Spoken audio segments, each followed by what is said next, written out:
मैं Diksha Srivastava, occupational therapist. On the request of my dear ones कि अब वो जो है प्रेगनेंसी के लिए बहुत कंफ्यूज हैं, प्रेगनेंसी के लिए किस तरीके की एक्सरसाइजेज जो हैं वो सजेस्ट की जाएं, या फिर कुछ प्रॉब्लम्स होती हैं उनको जो है उनकी ऑन रिक्वेस्ट आज हम लोग डिस्कस करेंगे कि क्या क्या प्रेगनेंसी के इश्यूज होते हैं और किस तरीके से हमें कौन कौन सी एक्सरसाइजेस करनी चाहिए। पहले ये टॉपिक जो है वो बहुत इम्पोर्टेंट मेरे लिए भी नहीं था जब मैं स्टूडेंट लेवल पे थी, पर जैसे जैसे मैं इस प्रोफेशन में आई और मैंने जो है इवन जब मैं मदर बनी तब मुझे ये समझ में आया ये बहुत ही इम्पोर्टेंट टॉपिक है डिस्कस करने का कि प्रेगनेंसी की हर स्टेज में किस तरीके की बॉडी में चेंजेस हो रहे हैं, आप उसको समझ पाएं और उसके अकॉर्डिंगली आप अपने को फिट रख पाएं, सो दैट कि आप मेंटली और फिजिकली दोनों तरीके से प्रिपेयर कर पाएं अपनी बॉडी को आने वाली सिचुएशन के लिए। तो सबसे पहले हम ये देखेंगे कि प्रेगनेंसी के टाइम पे हमारी बॉडी में बहुत सारे चेंजेस हो रहे होते हैं। लाइक हमारी फ्लेक्सिबिलिटी इंक्रीज हो जाती है, जिसकी वजह से देखा होगा कि एंकल स्प्रेन और ये सब आने के चांसेस हमारे ज़्यादा रहते हैं। ऑक्सीजन इनटेक जो है वो बढ़ता है, हमारी जो हीमोग्लोबिन को ऑक्सीजन को एब्जॉर्ब करने की कैपेसिटी होती है वो बढ़ जाती है। स्पाइन के कर्वेचर चेंज हो रहे होते हैं, वेट गेन हो रहा होता है। तो इस तरीके की बॉडी में हार्मोनल चेंजेस हो रहे हैं, बहुत सारे चेंजेस होते हैं जिनके लिए जो है वो बॉडी बार बार चेंज हो रही होती है और हमें जो है उसे उस बॉडी के चेंजेस के अकॉर्डिंगली अपनी को तैयार करना पड़ता है। तो अब हम बात करेंगे नेक्स्ट की ये जो चेंजेस हो रहे हैं, ये चेंजेस जो है वो किस तरीके के सिम्टम्स देते हैं जिन पे हमें ध्यान देना जरूरी है। तो इस बहुत सारी चीजें होती है, लाइक आपको नॉजिया की फीलिंग हो सकती है, चक्कर आते हैं, या फिर कॉन्स्टिपेशन की प्रॉब्लम होती है, या फिर बैक एक रह रहा होता है, लेग में क्रैम्प्स हो रहे होते हैं, वेरिकोज वेन हो रही होती है, स्वेलिंग आ जाती है लेग्स में, या फिर जो है वो ब्रीदिंग में शॉर्टनेस ऑफ ब्रेथ हो रही होती है, सांस लेने में दिक्कत आ रही होती है, या फिर हम बात कर सकते हैं कि जो है हेमरॉइड्स होती है, उसकी प्रॉब्लम कुछ लोगों में होती है। तो ये कॉमन प्रॉब्लम्स हैं जो है प्रेगनेंसी में लेडीज को जो है वो फेस करनी पड़ती है। तो कुछ ऐसी प्रॉब्लम्स हैं जिनको हम थोड़े से प्रिकॉशंस के साथ और एक्सरसाइजेस के साथ कंट्रोल कर सकते हैं, वो हम आज यहाँ पे डिस्कस करेंगे। तो जैसे जैसे हम जो एक्सरसाइजेस करते हैं उनसे हमें बेनिफिट क्या होता है, देखिए कुछ चीज़ों में बेनिफिट हमें जो है वो होता है, जो है सबसे पहले आपकी जो ब्रीदिंग शॉर्ट हो रही होती है, ऑक्सीजन जो सांस फूलने वाली चीज़ हो रही होती है वो इम्प्रूव होती है। आप एक्सरसाइज करते हो तो आप जो है वो आने वाली कंडीशन के लिए अपने आप को तैयार करते हो, लाइक आर्म की स्ट्रेंथ को इम्प्रूव करना, आपकी बैक जो है वो कर्वेचर चेंज होने के कारण बैक पेन की वो रहती है, तो प्रॉब्लम रहती है, तो बैक पेन को आप रिड्यूस कर सकते हो, कम कर सकते हो। आप पैरों की स्वेलिंग को एक्सरसाइजेस के थ्रू कम कर सकते हो। तो ये कुछ प्रॉब्लम्स है जिनको एक्सरसाइजेस के थ्रू हम कम करते हैं, जिसकी वजह से हमारी स्लीप जो है वो अच्छी हो जाती है, जो है हम अच्छे से सो पाते हैं, और जो है अच्छे से हम जो है ऑक्सीजन का इंटेक कर पाते हैं, हमारी कॉन्स्टिपेशन की प्रॉब्लम काफ़ी हद तक कम होती है। तो ये सारी चीज़ें हम जो है वो एक्सरसाइजेस के थ्रू जो है वो कम कर सकते हैं। लेकिन यहाँ पे सबसे इम्पोर्टेंट चीज़ ये कि अगर आपकी प्रेगनेंसी में कोई कॉम्प्लिकेशन है, लाइक प्लेसेंटा प्रीविया अगर आपको है, या फिर जो है आपको ब्लीडिंग हो रही है फर्स्ट और सेकेंड और थर्ड ट्राइमेस्टर में, या फिर आपको जो है वो कॉम्प्लिकेटेड जो है वो कंसेप्शन है, ब्रीच डिलीवरी, ब्रीच प्रेजेंटेशन, या फिर जो है आपको बहुत सारी कॉम्प्लिकेशंस होती हैं, वो सारी कॉम्प्लिकेशंस अगर आपको हैं, या फिर जो है proper intra uterine growth retardation होता है अगर उसके केस है, तो इन केसेस में जो है वो बेटर है कि आप डॉक्टर के अपने कंसल्टेशन से एक्सरसाइज करें। अदरवाइज कुछ हमारे साइंस होते हैं, अगर वो साइंस आपको जहाँ भी आ रहे हैं वहीं आपको एक्सरसाइजेस रोक देनी है और ये एक्सरसाइजेस आपको नहीं करनी है। लाइक सपोज आप एक्सरसाइज कर रहे हो और आपको बहुत शॉर्टनेस ऑफ ब्रेथ होने लग गई, आपको फेंटनेस हो रही है, आपको चक्कर आ रहे हैं, आपको जो है वो बेहोशी जैसा लग रहा है, या फिर ब्लीडिंग स्टार्ट हो गई है, या अचानक से आपको कॉन्ट्रैक्शंस स्टार्ट हो गए हैं, पेन स्टार्ट हो गया है, या किसी भी तरीके का डिस्कम्फर्ट हो गया है, तो इन एक्सरसाइजेस को हमें नहीं करना है। दूसरी चीज़ जो हमें ध्यान रखनी है वो ये ध्यान रखनी है कि आपको सडन क्विक चेंजेस नहीं करने हैं अपनी एक्सरसाइजेस में, मूवमेंट्स के और अपनी बॉडी पोजीशन के। आपको स्लोली करनी है, आराम से करनी है, वार्म अप करना है, पहले अपनी बॉडी को रेडी करना है, और क्विक टर्न्स नहीं लेना है कि फटाफट हमने ये किया फिर हमने अपनी तुरंत बॉडी की पोजीशन चेंज कर ली। किसी भी ट्राइमेस्टर में ये क्विक चेंज पोजीशन करने वाली चीज़ें आपको वो नहीं करनी है। ये जो एक्सरसाइजेज हैं इनमें कहीं भी आपको कोई भी डिस्कम्फर्ट होता है, कोई भी इशू आता है, तो आपको वो एक्सरसाइजेज वहीं पे सीज कर देनी है, नहीं करनी है। और आप अब इस रिलेटेड प्रॉब्लम को अपने किसी भी जो भी आपका मेडिकल प्रैक्टिशनर है उससे आप डिस्कस कर सकते हो, और जो है अपने डॉक्टर से आप कंसल्ट कर सकते हो, उसके बाद ही करें। अब हम बात करते हैं ट्राइमेस्टर वाइज। अगर हम फर्स्ट ट्राइमेस्टर की बात करें तो फर्स्ट ट्राइमेस्टर जो हमारा होता है, उस ट्राइमेस्टर में आपकी बॉडी में बहुत चेंजेस जो हैं वो अभी नहीं हुए होते हैं। तो आप उस ट्राइमेस्टर की एक्सरसाइजेज में जो हैं वो सारी उस तरीके की एक्सरसाइजेज कर सकते हो जिसमें आपको क्विक बॉडी के चेंजेस नहीं करने हों, और जो है आपको बहुत ही जो है पैरों को बहुत ज़्यादा उठाने वाली या हैवी वेट, जिसमें आपको हैवी चीज़ें नीचे से उठानी हो, वो चीज़ें आप रिस्ट्रिक्ट करोगे।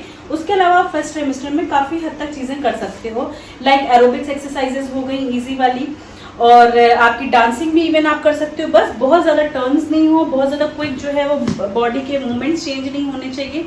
ईजी आप जो भी एक्सरसाइजेस कर सकते हैं वो कर सकते हैं। बहुत हाई जो है ये पैरों को नहीं ले जाना है, तो इन बातों को ध्यान रखना है। इन बातों के ध्यान के साथ में आप कोई भी एरोबिक एक्सरसाइजेस कर सकते हो।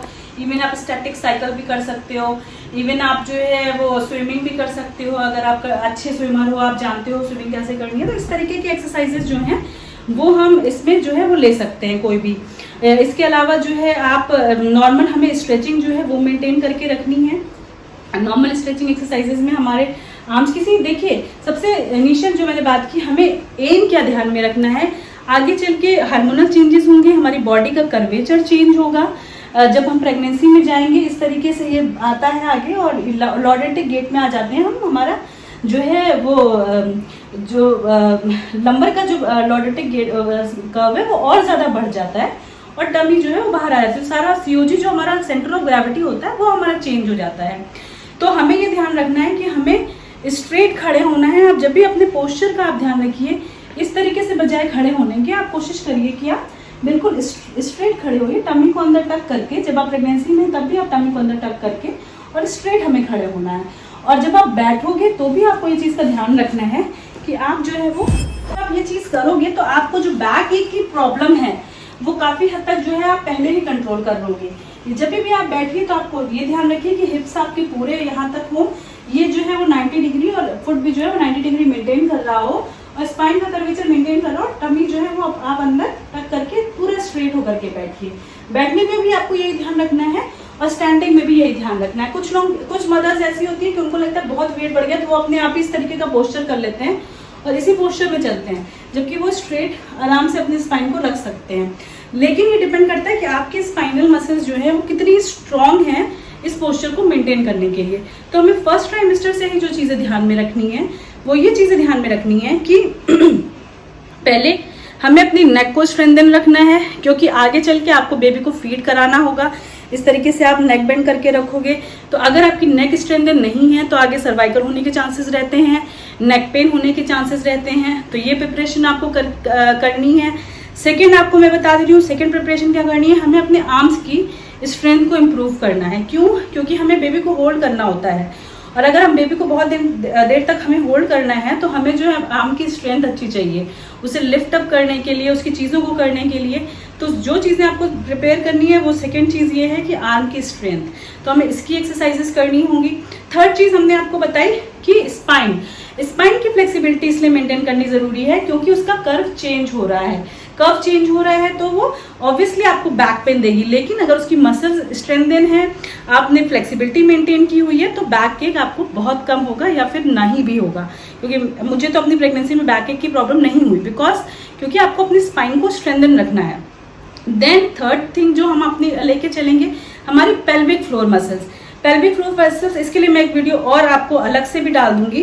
पेल्विक फ्लोर मसल्स हमारी होती हैं जो हमारी वजाइना जो हमारी होती है उसके नीचे फ्लोर की मसल्स होती हैं जो हमारे यूरिन को कंट्रोल करने के लिए यूज़ होती हैं, जो हमारे ब्लैडर को और वॉवल के मूवमेंट्स को कंट्रोल करने के लिए यूज़ होती हैं। बहुत सारे लेडीज़ ने ये एक्सपीरियंस किया होगा कि प्रेगनेंसी के टाइम में जब छींकते हैं हम ये, क्योंकि बेबी की लोड की वजह से ब्लैडर पे प्रेशर बहुत पड़ रहा होता है, तो अचानक से यूरिन लीकेज की प्रॉब्लम बहुत ज़्यादा होती है। और ये प्रॉब्लम प्रेगनेंसी के बाद भी जो है वो कंटिन्यू रहती है, बिकॉज क्योंकि हमारी पेल्विक फ्लोर मसल्स जो है वो वीक हो गई होती हैं। तो आपको वो पेल्विक फ्लोर मसल्स की एक्सरसाइजेज जो है वो कंटिन्यू करनी है। प्लस अब हम नेक्स्ट बात करते हैं, हमें पैरों की एक्सरसाइजेस करनी है। ये एक्सरसाइजेस वो हैं जो आपको फर्स्ट ट्राइमेस्टर से लास्ट ट्राइमेस्टर तक करनी ही है। फर्स्ट टाइम लेग की एक्सरसाइजेस हमें क्यों करनी है, क्योंकि जब यहाँ पे वेट बढ़ रहा होता है बॉडी का, तो लेग्स का जो हमारा सेकंड हम बोलते हैं काफ मसल्स, गैस्ट्रोक्नीमियस मसल्स जो होती हैं, ये हमारा सेकंड हार्ट है, ये पंप करती है सो दैट कि ब्लड नीचे से ऊपर की तरफ फ्लो होता है। लेकिन जब यहाँ पे वेट इंक्रीज हो जाता है तो इसका काम क्योंकि बढ़ जाता है और आप बहुत बैड सिटिंग को ज़्यादा लेते हो, आप वॉक कम करते हो, एंकल के मूवमेंट्स कम लेते हैं, तो इनको इन मसल्स को जो है वो वेरिकोज वेन होने के चांसेस बढ़ जाते हैं, क्रैम्प्स आने लग जाते हैं बिकॉज ऑफ द डेफिशिएंसी। हो सकता है कैल्शियम की आपको डेफिशिएंसी हो, विटामिन की डेफिशिएंसी हो, उसकी वजह से क्रैम्प आना शुरू हो जाते हैं। तो हमें लेग्स की एक्सरसाइजेस करनी है सो दैट कि ब्लड फ्लो पूरी बॉडी में जो है वो नॉर्मल मेंटेन रहे, और दूसरी चीज जो है आपको क्रैम्प्स नहीं आए इसके लिए, और आपको कॉन्स्टिपेशन की प्रॉब्लम नहीं हो, इसके लिए आपको ध्यान रखना है कि डाइट बहुत प्रॉपर होनी चाहिए आपकी। उस डाइट को आपको ऐसे मैनेज करना है कि आपकी उस डाइट में फाइबर्स भी हो, वेजिटेबल्स हो, फ्रूट्स हो, कोई भी येलो फ्रूट और जो है येलो वेजिटेबल जरूर हो विटामिन ए के लिए। उसके अलावा जो है विटामिन सी के लिए आप सिट्रस फ्रूट्स जो है वो जरूर लीजिए, आप सीरियल्स लीजिए, आप नट्स लीजिए, सो दैट कि आप प्रोटीन की हाई प्रोटीन होना चाहिए तो आप पनीर ले लीजिए। इस तरीके की प्रोटीन डाइट भी होनी चाहिए, विटामिन डाइट भी होनी चाहिए, आयरन डाइट भी होनी चाहिए। कोई ना कोई आप सप्लीमेंट इस तरीके का ले रहे हो जिसमें फॉलिक एसिड और आयरन की मात्रा ज्यादा हो, तो इस तरीके की आपको जो है वो डाइट भी मेंटेन रखनी है। ये आप अपने डॉक्टर के साथ भी कंसल्ट कर सकते हो ताकि आपको कॉन्स्टिपेशन की प्रॉब्लम भी ना हो, और एक्सरसाइजेस आप करते रहोगे तो ऑब्वियसली आपको कॉन्स्टिपेशन की प्रॉब्लम से भी काफी हद तक आप बचे रहोगे। अब बात आती है, जब भी आपको अगर एक्सरसाइज करने में शॉर्टनेस ऑफ ब्रेथ हो रही है या ये, तो आप थोड़ी देर रुक जाइए, रिलैक्स होकर बहुत हमें आराम से एक्सरसाइजेस को स्टार्ट करना है, वार्म अप के साथ स्टार्ट करना है, और बहुत स्लोली हमें अपनी बॉडी के पोजीशंस को चेंज करना है। तो फर्स्ट ट्राइमेस्टर की हमने बात कर ली। सेकेंड ट्राइमेस्टर में सी देखिए एक्सरसाइजेस वही है, लेकिन बॉडी के वेट चेंजेस के साथ, बॉडी की कर्वेचर चेंजेस के साथ उनकी पोजीशंस चेंज हो जाती हैं। तो मैंने बहुत सारी एक्सरसाइजेस डाली हैं, आप जो कंफर्टेबली आप कर पाते हो वो एक्सरसाइज आप कंटिन्यू रख सकते हो। सिर्फ आपको एब्डोमेन पे फर्स्ट ट्राइमेस्टर पे बहुत प्रेशर नहीं देना है, आपको जो है वो हैवी वेट पुल करने वाली एक्सरसाइजेस नहीं करनी है। इन चीजों का आपको फर्स्ट ट्राइमेस्टर में ध्यान रखना है, जो मैंने अभी आपको पहले भी बताया। अब हम बात करते हैं सेकेंड ट्राइमेस्टर की। सेकेंड ट्राइमेस्टर में आपको क्या ध्यान रखना है, जो प्रिकॉशंस रखने हैं वो ये रखने हैं आपको कि क्योंकि सेकेंड ट्राइमेस्टर में जो है वो कर्व चेंज होना स्टार्ट हो जाता है, तो कोई भी एक्सरसाइज आपको जो है वो फ्लैट बैक पे नहीं करनी है, यानी इस तरीके से सीधे लेट की जो एक्सरसाइजेस हैं वो नहीं करनी है। आप फर्स्ट ट्राइमेस्टर में इस तरीके की एक्सरसाइजेस कर सकते हो, आप ब्रिजिंग कर सकते हो, आप लेग की एक्सरसाइजेस कर सकते हो, लेग को होल्ड करने वाली। लेकिन जब आप जो है वो सेकेंड ट्राइमेस्टर में आ गए तब आपको फ्लैट बैक पे कोई एक्सरसाइजेस नहीं करनी है, और अपनी बॉडी को बहुत आराम से पोजीशन को चेंज करना है। सेम थर्ड ट्राइमेस्टर में जब हम आएंगे तो थर्ड ट्राइमेस्टर में हमें क्या चीज का ध्यान रखना है कि थर्ड ट्राइमेस्टर में हमारा मूवमेंट और कम हो जाता है, तो मैक्सिमम एक्सरसाइज हम या तो सिटिंग पोजीशन में करते हैं, कोई भी बैलेंस और वाली एक्सरसाइज हम नहीं करेंगे जिसमें बैलेंस बनाने की बहुत ज्यादा जरूरत पड़ती है, क्योंकि वहां पे हमारा बैलेंस डिस्टर्ब हो रहा होता है। एक वॉक एक बहुत ही अच्छी एक्सरसाइज है जो आप तीनों ट्राइमेस्टर में आराम से कर सकते हो, लेकिन आपको ध्यान ये रखना है लास्ट ट्राइमेस्टर में कि जब भी बैक को आपको ज्यादा स्ट्रेन हो रहा हो बैक में, तो आप जो है रेस्ट दीजिए, बीच में ब्रेक दीजिए, उसके बाद आप कंटिन्यू करिए, आप या फिर थोड़ी देर बाद आप कंटिन्यू कर सकते हो। तो आपको ये लास्ट में ध्यान रखना है, आपको बैलेंस, एक पैर आपका जमीन पे होना ही चाहिए, बहुत फास्ट नहीं चलना है, सो दैट कि आप अपनी बॉडी को बैलेंस कर सको। बैलेंस एंड कोऑर्डिनेशन की बहुत ज्यादा जरूरत होती है। तो फर्स्ट अब हम स्टार्ट करते हैं नेक से। नेक के लिए आप फर्स्ट ट्राइमेस्टर में भी आपको जो करना है वो थोड़ी सी स्ट्रेचिंग एक्सरसाइजेस जो हमने पहले भी डिस्कस की हैं, इस तरीके से नेक को फोल्ड किया एंड स्ट्रेच, ये हमने पहले भी डिस्कस किया, अगर आपने वीडियो देखी हो तो। स्ट्रेच, देन हम नेक की स्ट्रेंथनिंग एक्सरसाइजेस भी कर सकते हैं। यहाँ पे आपने प्रेशर आप दोगे और नेक को आगे लाने की कोशिश करोगे। 1 2 3 4 5 रिलैक्स, 1 2 3 4 5 रिलैक्स। इस तरीके से आप इस साइड 1 2 3 4 5 रिलैक्स। देन आपको फोर्स देना है हैंड की तरफ और हैंड को रोक के रखना है। देन बैक, कोशिश करेंगे कि पीछे की तरफ दें और रोक के रखेंगे। ये आपकी नेक की स्ट्रेंथनिंग एक्सरसाइजेस। देन अपने शोल्डर्स को जो है वो हमें रिलैक्स करना है। सी मैंने पहले भी बताया कि इसमें हार्मोनल चेंजेस की वजह से लैक्सिटी बहुत ज़्यादा हो जाती है, फ्लेक्सिबिलिटी बहुत बढ़ जाती है, तो आपको ध्यान रखना है कोई भी स्ट्रेचिंग या कोई भी एक्सरसाइज ऐसी नहीं करनी है जिसमें आप आउटर रेंज पे जाओ, मतलब बहुत ज़्यादा आप ओवर रेंज पे करो। तो आपको पहले रिलैक्स करना है। आप आराम से शोल्डर्स को रिलैक्स करिए। आप जब रिलैक्स कर लोगे, थोड़े वार्म अप हो जाओगे, देन आप इसकी स्ट्रेंथनिंग एक्सरसाइजेस कर सकते हो। स्ट्रेंथनिंग मतलब जिसमें हमें इसकी ताकत बढ़ानी हो, तो आप इस तरीके से होल्ड करने वाली भी कर सकते हो। इवन आप इस तरीके से up and down, relax, up and down, इस तरीके से आप जो है वो रोटेट भी कर सकते हो हैंड्स को 8 फिगर बनाते हुए। इस तरीके से ऊपर ले जाना, नीचे, और स्ट्रेचिंग करने के लिए हैंड्स को आपने दोनों को फोल्ड किया है, स्ट्रेच, इस तरीके से होल्ड किया है, स्ट्रेच।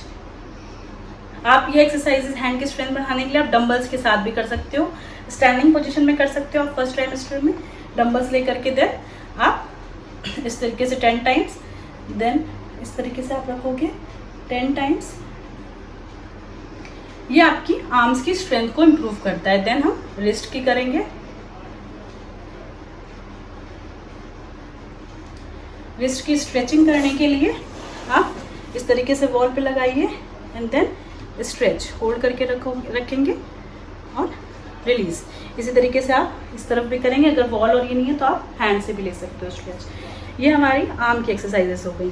देन हमने बात की कि हम कैसे अपनी कोर मसल्स को स्ट्रेंथन करेंगे। सी हम चेस्ट की भी बात करेंगे। ब्रीदिंग एक्सरसाइजेस, ब्रीदिंग एक्सरसाइजेस आप जो भी करती हैं, योगा मीन्स प्राणायाम में सारी एक्सरसाइजेस, अनुलोम विलोम हो गया, अनुलोम विलोम बेस्ट है। अदरवाइज आप डीप ब्रीदिंग एक्सरसाइज, जो नॉर्मल मैंने ब्रीदिंग एक्सरसाइज की वीडियो डाली है, आप वो भी यूज कर सकते हो, वो देख सकते हो।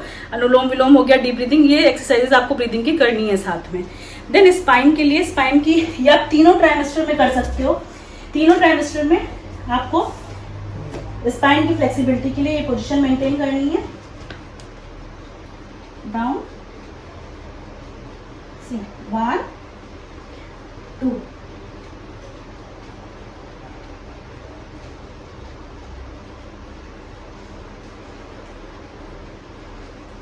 जो लोग अच्छे से बैलेंस कर ले रहे हैं आराम से, वो जो है इसके साथ लेग्स की भी कर सकते हैं। 1 2 3 4 5, इसी तरीके से दूसरा लाइन। देन उसके बाद आप आराम से रिलैक्स करेंगे।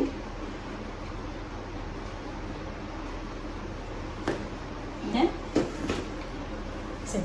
जब भी आप जो है प्रेगनेंसी में सबसे ज्यादा हमें ध्यान क्या रखना है, कोई भी एक्सरसाइज मैंने आपको बताया उसके बाद रिलैक्स करना है, बहुत जल्दी जल्दी नहीं करना, हाइड्रेट करते रहना है, आपको पानी पीते रहना है बीच बीच में, और आपको अपनी कैलोरीज का भी ध्यान रखना है। ये नहीं कि आप भूखे रह रहे हो और आप एक्सरसाइज किए जा रहे हो। आपको शॉर्ट मील्स लेने हैं, कई बार लीजिए, 5-6 बार लीजिए, लेकिन छोटे छोटे मील्स लेते रहिए, जिससे कि आपकी नोजिया वाली फीलिंग जो है वो भी कम हो आपको। और कोई भी एक्सरसाइज करने के बाद आराम से स्लोली आपको जो है वो उठना है। देन हमें एक चीज और ध्यान रखनी है, आप स्पाइन के लिए आपने ये वाली एक्सरसाइज की, इसके साथ आप जो है वो स्पाइन की कोई भी आप खड़े होके भी कर सकते हो। सेकेंड ट्राइमेस्टर में आपको कोई भी खड़े होके करने वाली एक्सरसाइज में कोई भी एक्सरसाइज ऐसी नहीं है जो आप नहीं आपको दिक्कत होगी, तो आप खड़े होकर के स्पाइनल स्ट्रेचेस ले सकते हो, साइड ले सकते हो, आप लंजेस के साथ कर सकते हो।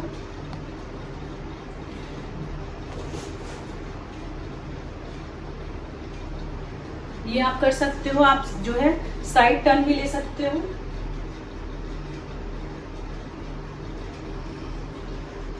स्पाइन वाली आप सारी कर सकते हो। देन आप स्क्वेटिंग जो हमने बताई थी, इस तरीके से स्क्वेट करके होल्ड करके रखना है, रिलैक्स, ठीक है। देन एंकल की हम बात करते हैं। एंकल की हमने बात की थी। एंकल की एक्सरसाइज में इस तरीके से आपको रोटेशंस करने हैं। अब हम बात करते हैं लास्ट ट्राइमेस्टर की। सारी एक्सरसाइजेस कंटिन्यू रहेंगी। आपको जो है वो आपने जो हमने स्पाइन की बात की, ये कैट एंड कैमल वाली, ये वाली स्पाइन की एक्सरसाइजेस रहेंगी। इसके अलावा जो अभी आपको इसमें ध्यान रखना है, लंजेस और स्क्वाट। लास्ट ट्राइमेस्टर में अगर आपको बैलेंस की प्रॉब्लम है, बॉडी वेट बहुत ज्यादा है, तो आप सपोर्ट के साथ भी कर सकते हो। आपने सपोर्ट लिया, then squat, hold, relax, squat. बस ये ध्यान रखना है कि स्पाइन हमारी सीधी रहेगी, रिलैक्स, रिलैक्स। स्पाइन हमें जो है वो सीधी रखनी है। इसके अलावा जो है आप आराम से बैठ जाइए और इस तरीके से आप जो है वो रोटेशंस दे सकते हो, सो दैट कि लास्ट ट्राइमेस्टर में जो बेबी है उसको स्पेस मिले मूव होने के लिए।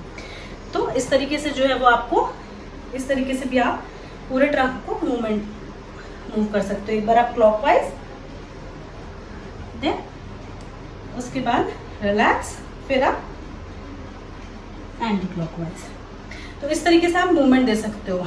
हर एक्सरसाइज में ब्रेथ होल्ड नहीं करनी है, प्रॉपर इनहेल करना है, एक्सहेल करना है।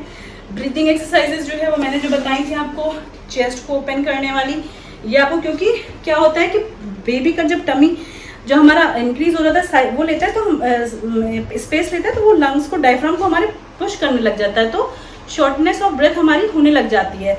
तो हमें इसलिए ब्रीदिंग एक्सरसाइजेस बहुत इंपॉर्टेंट होती है। तो ब्रीदिंग एक्सरसाइजेस जो है वो आपको हर कोशिश करिए कि फर्स्ट ट्राइमेस्टर से ही आप हैबिट बनाइए उसको, ब्रीदिंग एक्सरसाइज को करने की। तो ये जो मैंने आपको पहले भी वीडियो में बताई थी कि जब आप जो है इनहेल करोगे तो चेस्ट को पूरा एक्सपांड करोगे, देन एक्सहेल। इस तरीके से आप कर सकते हो, आप इस तरीके से कर सकते हो, एक्सहेल। और जितनी भी एक्सरसाइज मैंने बताई है सबके साथ आप कर सकते हो कि आप लोगे और जब वापस आओगे तो एक्सहेल करते हुए आप रिलैक्स पोजीशन में आओगे। ये ब्रीदिंग एक्सरसाइज हो गई। अब हम बात करते हैं, स्लीपिंग टाइम में बहुत डिस्कम्फर्ट होता है जब भी हम प्रेगनेंसी बढ़ती जाती है और टमी जो है बेबी स्पेस लेता जाता है और फेस टाइम का कर्वेचर बढ़ता जाता है। तो स्लीपिंग में हमें क्या ध्यान रखना है? एक तो हमें ये ध्यान रखना है कि जब भी आप लेटे हो तो एकदम से आप जो है वो नहीं उठना है, जो हम ऐसे करके उठ जाते हैं। तो एकदम से जब आप उठोगे तो आपने देखा होगा यहाँ पे क्रैम्प सा आता है, तो वो जो क्रैम्प है वो आप एकदम से पोजीशन चेंज करते हो, इस वजह से आता है। तो आप जब भी आप टर्न लो या उठो तो आप कोशिश करो कि आप जो है आप पूरी बॉडी को एक साथ आप रोल करिए, देन आप करवट लीजिए और फिर आप आराम से उठिए। इस तरीके से उठना है। आप जो है कभी भी बॉडी को हाफ ऑफ करके नहीं करना है।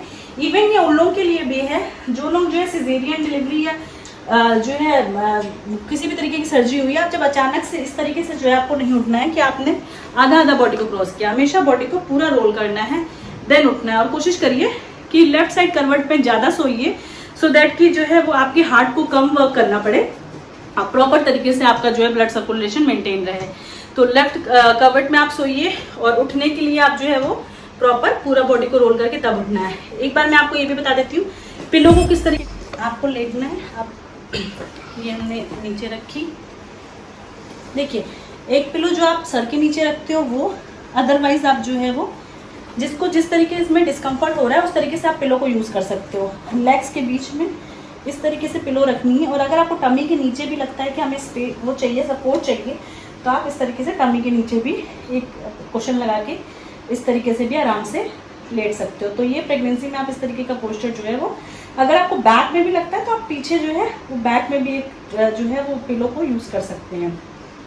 इसके अलावा जब आप सीधे बैठते हो तो यहाँ पे भी मेरे पास अवेलेबल नहीं है, अदरवाइज इस तरीके से आपको रखना है और थोड़ा सा उठे हुए पोजीशन में जैसे आप बैठ रहे हो इस तरीके से बैठ के और नीज के नीचे मोटी मसन या पिलो टाइप इस तरीके से लगा करके भी आप बैठ सकते हो, यहाँ पे पिलो लगा के। तो ये दो पोस्चर में जो है वो आप आराम से रेस्ट कर सकते हो। Thank you so much. Stay safe, stay healthy और अपना ध्यान रखिए। Thank you.